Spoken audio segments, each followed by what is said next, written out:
1959 সালে যুক্তরাষ্ট্র এক অবিশ্বাস্য পরিকল্পনা নেয়।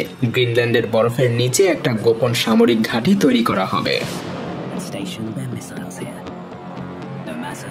যেখানে পারমাণবিক ক্ষেপণাস্ত্রগুলো রাখা যাবে।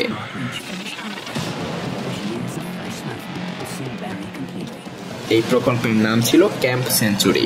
এটা বরফের নিচে কয়েক মাইল জুড়ে বিস্তৃত একটা আন্ডারগ্রাউন্ড বাংকার, যেখানে ছিল বিদ্যুৎ উৎপাদনের জন্য পারমাণবিক চুল্লি, ঘুমানোর কক্ষ, ল্যাবরেটরি, এমনকি একটা গির্জাও। কিন্তু প্রকৃতি এত সহজে হার মানবে কেন? বরফ ধীরে ধীরে স্থান পরিবর্তন করতে থাকায় মাত্র কয়েক বছরের মধ্যেই এই ঘাঁটি বন্ধ করে দিতে হয়।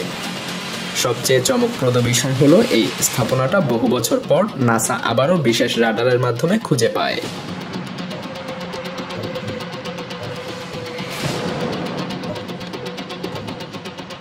বরফের নিচে চাপা পড়ে থাকা এই ঘাঁটিতে এখনো অনেক গোপন সামরিক রহস্য থাকতে পারে, যা আজও প্রকাশ করা হয়নি।